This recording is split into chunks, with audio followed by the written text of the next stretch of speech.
비상계엄 해제 의결을 못하도록 끌어내라고 했다고 해서 의정활동 중단 국헌문란이라 해서 내란죄를 적용하려고 했는데 또 드러났지 않습니까?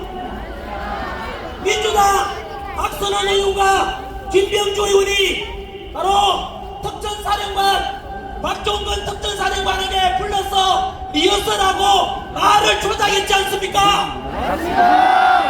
뿐만 아니라 국정원 차장 홍장원이 메모 아닙니까?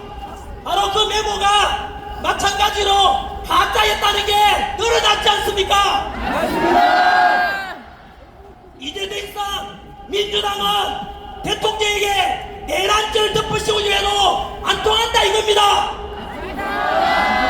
그뿐만이 아닙니다. 내란죄라는 것은 여러분 역사상 어떤 대통령도 내란을 한 적이 없습니다. 그리고 5.16 군사정변 때 동원된 군대가 35,000명 12.12 때 신군부가 동원한 군대가 2만여 명인데 윤석열 대통령이 국회에 보내온 군인이 몇 명입니까? 280명으로서 5.16이나 12.12 때 100분의 1밖에 안 됩니다. 기껏 280명 국회에 보냈고 실탄이 있었습니까? 없었습니까? 없었습니다. 하나도 없었지 않습니까? 그런데 이제 점점 진실이 밝혀지면서 민주당은 할 말이 없어지니까 그것을 국민들이 다 알아버리지 않습니까? 오늘 제가 마이크 들고 하는 것은 진실입니다, 여러분. 맞습니다. 이것을 통해서 더 많은 국민들이 알기를 소망합니다. 그리고 개명돼야 되지 않겠습니까? 맞습니다. 국민 여러분, 벌써 시간이 27분이나 지났네요. 더 했어. 그래도 햇빛이 났습니다, 여러분. 이야, 기분 좋습니다. 기분 좋은 건 여러분들이 주인공이고 우리가 승리할 것이라는 확신 때문입니다. 윤석열 대통령님, 또 우리의 함성이 들리십니까? 힘내십시오. 윤석열 대통령, 우리가 반드시 살려내겠습니다. 그것이 바로 우리 국민입니다. 그리고 직무복귀하고 제2의 건국을 할 것이라 믿습니다. 이번에 드릴 말씀은 오늘 제가 시간 때문에 다 못한 것은 조만간 유튜브에 다시 또 올려드리도록 그렇게 할 건데요. 짧게 성관에 관한 어제 있던 일에 대해서 잠깐 말씀드리겠습니다. 어제 뉴스 보셨습니까? 성관이었어 비리를 광주에서는 감사원에서 2시간을 성관위에서 해서 조사했는데 또 광주까지 갔다 왔고. 비리가 몇 건 나왔습니까? 878건이 나왔습니다. 그 중에서 가장 열받았던 것은 바로 고위 간부의 자녀들에 대한 특혜 채용이었습니다. 저는 국어공무원 학생들을 가르치는데 그 국어공무원 합격하려고 성관위에 들어가려고 다들 목숨 걸고 공부합니다. 그런데 그렇게 많은 부모 찬스, 친척 찬스로 합격한다면 거기에서 소외되고 힘없고 빼없는 우리 서민들은 결국은 희망을 잃게 될 것입니다. 맞습니다. 그래놓고 성관위에서 뭘 하는지 아십니까? 성관위는 우리 가족 회사이고 그래서 친인척 등용은 당연하다고 말했습니다. 여러분, 성관위 또한 국민들의 세금으로 운영되고 그들 또한 공무원 아닙니까? 그들은 그 자녀들 때문에 떨어졌던 바로 피눈물 흘렸던 영문도 모른 채 떨어졌던 그들에게 사과를 했어야 합니다. 맞습니다. 성관위를 전환길이 비판했는데 민주당이 고발했습니다. 그 말인즉 선관위하고 민주당이 한 통속입니다. 맞습니다. 선관위 제가 개선하고 비판하고 개선하고자 했는 것은 선관위가 지금까지 얼마나 비리 덩어리였고 부정선거 의혹이 얼마나 많았는지에 대해서 지적한 것입니다. 여러분, 부정선거 이야기할 때 음모론이라 하는 사람이 있으면 무시한 사람입니다. 맞습니다. 음모론이라고 하는 자가 있으면, 그리고 부정선거 의혹을 제기하지 말라고 하는 자가 있으면 그 자가 범인입니다. 맞습니다. 오늘 저녁입니다. 3일달 저녁에 우리 이영돈 PD분이 만든 유튜브 영상이 오늘 저녁 올라갈 겁니다.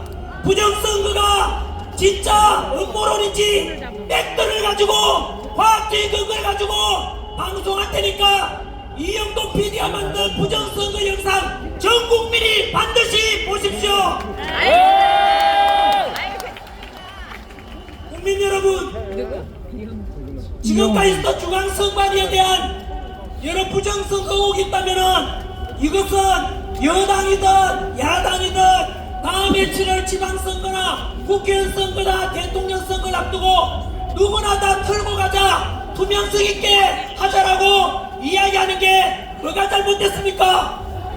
그런데 지난주에 어떤 당에서 무슨 법안을 발의했는지 아십니까?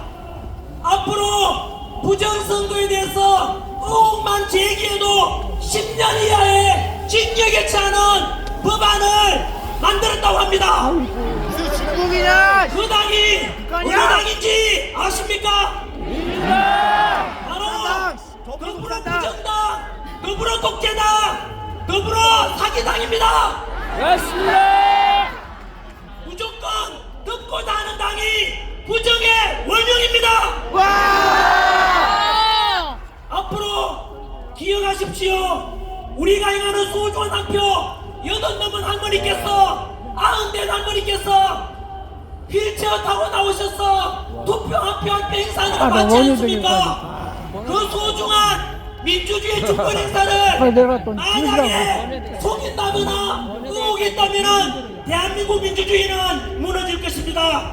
그래서 제가 제안하는 것은 첫째, 사전 투표가 가장 부정 의혹이 많으니까 사전 선거 없애야 됩니다. 맞습니다. 두 번째, 대만이라는 나라처럼 하면 됩니다. 대만은 초등학교 반장선거 하듯이 그 자리에서 투표하고 수작업으로 그 자리에서 참관이 보는 가운데서 개표하고 그 자리에서 집계까지 다 합니다. 투표 미동이 없습니다. 우리도 시간 좀 걸리더라도 전산 해킹 의혹이나 조작 가능성이 있는 그런 전사나 말고 대만식처럼 완전히 그 자리에서 개표, 투표, 집계를 수작으로 했는데 시간은 좀 걸리더라도 여러분, 그렇게 하는 것이 단 한 표라도 부정의혹이 없도록 소중한 한 표 행사되도록 하는 가장 바람직한 방법이라고 생각하는데 여러분들은 어떻습니까? 맞습니다. 오늘 저녁 우리 집회 방송 언론에 어떻게 보도될지 궁금합니다. 여기 계시는 언론인 여러분, 앞으로 여러분 오늘 우리 모임 이 집회도 그렇고 재난기를 요즘 거구라고 합니다. 거구라고 하는 것은 폭력을 동반한 그런 극단적인 정치 성향을 말하는데, 우리가 동대구, 부산, 광주, 대전 오늘 집회까지 폭력이 있습니까? 없습니까? 없습니다. 오직 태극기와 자랑스러운 성조기를 들면서 한미동맹을 통해서 대한민국 평화를 지키자, 대한민국 자유민주주의를 지키자라고 요구하는데 여기에 폭력이 어디 있으며 여기에 반민주주의인 게 어디 있습니까? 맞습니다. 그럼에도 불구하고 왜 극우라고 하는지 아십니까? 현재 요즘 레거시 미디어 큰 방송국이나 큰 언론사의 뉴스들이 가짜라는 것을 2030 세대들이 먼저 알아버렸습니다. 바로 유튜브라든가 이런 뉴미디어를 통해서 우리 기존의 이런단 방송들이 가짜 뉴스가 많고 민주당 끄라풀이 많고 그리고 우리 이런 주장들은 전부 다 극우로 몰이하는데 그 이유가 현재 민주당은 이것처럼 점점 국민들이 개몽되고 하라니까 점점 더 국민들이 등 돌리고 민주당 지지율이 낮아지니까 쓸 자리가 없으니까 자꾸 우리들을 극우로 몰이하는 겁니다. 언론인들에게 경고합니다. 다음 집회에서는 제가 분명히 모니터해서 그 방송국 언론사 공개하겠습니다. 오늘 이 시간 이후로 전환기를 극우라고 보는 것은 전환기는 노사모 출신 아닙니까? 노사모 전부가 극우란 뜻이고 그리고 저는 광주에 가서 광주 민주화운동 정신을 계승하겠다고 했습니다. 그러면 우리 광주를 사랑하는 분들 그리고 광주에 간 시민들에게 이재명은 뭐라고 했는지 아시죠? 우리 광주 집회 이후에 광주 시민들을 악마라고 말했습니다. 이재명이 어떻게 공인이 악마라는 말을 할 수 있습니까?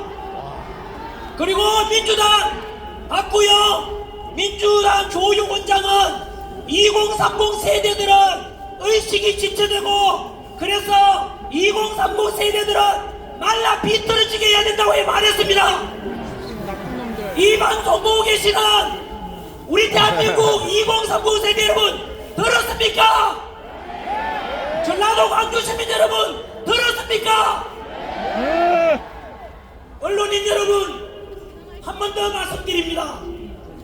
우리의 주장은 3.1절날 유광준 열사를 중심으로 해서 김희독립 선언의 평화와 자주와 그리고 저항정신처럼 우리 또한 아까 김준우 목사님 말씀한 것처럼 우리 또한 자주와 그리고 자유민주주의를 지키고 평화를 사랑하는 그런 선량한 저항정신 아닙니까? 맞습니다. 국민의 당연한 주권 행사 아닙니까?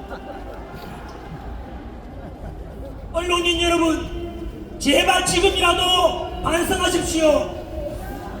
조만간 제가 어떤 방송인지 공개하기 전에 오늘 이 시간 이후로 바로 극우라고 한다면 그 언론은 민주당 끄라뿌리고 민주당 같은 동서 민주당의 부역자 언론들입니다. 맞습니다. 사실을 보도한다는 기자정신 잊었습니까? 언론인 여러분 왜 국민을 속입니까? 왜 가짜뉴스를 보냅니까? 왜 선동합니까? 제발 그런 언론은 죽은 언론입니다. 어떻게 민주당 끄라풀이 되어서 그렇게 사실을 왜곡해서 보도합니까? 국민 여러분 언론의 폐단에 대해서 1분만 말씀드리겠습니다. 광우병 사태 기억나십니까? 그 광우병 근거도 없는 그런 방송 언론이 선동해서 그 당시에 국민들이 얼마나 분열을 했습니까? 두 번째 세월호 참사 났을 때 역시 언론에서 그 세월호 사건 때도 마찬가지였고 이태원 사건도 마찬가지로 그 희생자와 유족들은 너무 가슴이 아팠어 빨리 잊고 싶단 말입니다. 그런데 언론에서 계속해서 부추겼지 않습니까? 후쿠시마 원전 오염수 방출된다고 그렇게 또 언론에서 부추겼지 않습니까? 그래서 그 언론들 때문에 문 닫은 횟집들 얼마나 많았습니까? 우리 국가 예산이 무려 1조 6천억이 예산이 낭비되었습니다. 언론인 여러분, 국민 여러분, 제가 놀라운 사실을 말씀드리겠습니다. 금방 제가 광우병 사태, 언론의 선동, 세월호 사태, 언론의 선동, 이태원 참사 때 선동, 후쿠시마 원전 오염수 선동, 그게 누가 한 짓인지 압니까? 바로 민주당의 짓이고, 민주당은 누구의 지시를 받은지 아십니까? 민주노총의 지시를 받은 것이고, 민주노총의 그 지시는 누구한테서 받았는지 김정은 얼마 새끼. 전에 공개되었습니다. 바로 우리 대통령 측 변호인단 김계리 변호사가 밝혔지 않습니까? 알고 보니까 광우병 파동, 그리고 세월호 파동 사태, 이태원 사태, 원전 오염수 공포감을 조성해라. 그래서 뭐라고 했는지 아십니까? 세월호 사태처럼 이태원 참사를 촛불 집회와 연기하여 국민들을 혼란에 빠뜨리라. 이거 누구 진영인지 아십니까? 김정은 개새끼. 죽여야 돼 김정은. 간첩 혐의로 잡힌 민주노총 간부의 간첩죄 혐의에서 드러난 것이고, 알고 보니까 북한은 공산당의 지령물이었습니다. 이것은 무엇을 말하는지 아십니까? 여기에 계신 언론인들 반성해야죠. 당신들이 선동하고 당신들이 국민을 분열시켰던 원흉입니다.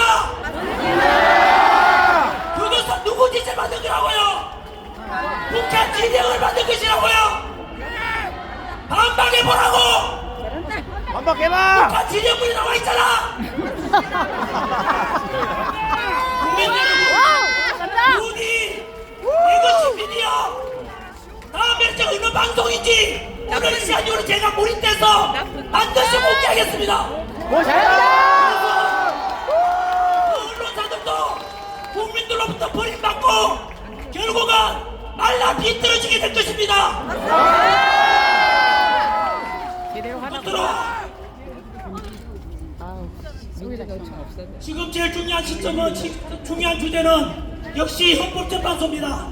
짧게 헌법재판소에 대해서 그들에게 국민의 이름으로 명령을 하도록 하겠습니다. 현재 헌법재판소는 대통령을 만약에 탄핵 인용해서 파면시킨다면 세 가지 중대한 문제가 발생합니다. 첫째는 국가가 무너질 것이고, 두 번째 국민들이 두 조각이 나서 분열이 될 것이며, 세 번째 불이한 대통령 인용을 심판한 그 재판관들은 결국은 대한민국에서 살기가 어려울 것입니다. 왜 그러냐면 첫 번째는 헌법재판관들, 불이한 재판관들의 이름 다 알지 않습니까? 문영배, 이미선, 정정미, 정계선, 그리고 지금 임명되고자 하는 민주당에서 또 협박하지 않습니까? 최상복 대행 보고 빨리 마흔여 임명해라. 그렇지 않으면 또 탄핵하겠다고 협박했지 않습니까? 민주당은 국가와 국민은 안중에도 없습니다. 나라가 망하든 말든 오직 이재명 대통령 만들어서 독재하겠다는 생각밖에 없는 것입니다. 그 불의한 재판관들 이미 국민들한테 알려졌지 않습니까? 너무나 자표장적이고, 이미선 재판관 여동생은 대통령 퇴진 주장했던 그 사람이고, 정계선 남편은 역시 대통령 탄핵을 주장하는 사람입니다. 이런 불의한 재판관들이 과연 우리 자유민주주의를 수호하고자 하는 윤석열 대통령을 탄핵시킨다면 어느 국민들이 그걸 받아들이겠습니까? 두 번째, 전환길 표현이 아니고 대한민국의 최고 헌법학자 허영 교수님이라고 계십니다. 우리나라 판사, 검사, 변호사들은 사실 공부할 때 헌법책은 허영 교수의 책을 거의 다 봅니다. 그 교수님께서 말씀하시기를 현재 헌법재판소에서 재판 심리 중에 있었던 그 과정에서 무려 10가지 불법적인 일이 있었다고 합니다. 우리 다 알다시피 그 대통령 탄핵 소추안의 80%가 내란죄라는 것으로 국회에서 탄핵을 결의했지 않습니까? 그런데 헌법재판소에서 그 내란죄를 뺐지 않습니까? 뿐만 아니고 허영 교수를 표현하면 10가지가 되는 불법적인 재판이 진행되고 있다 그랬고, 우리 이영민 춘천지법의 그분은 말씀하시기를 일제강점기 때 일본 재판관, 일본 판사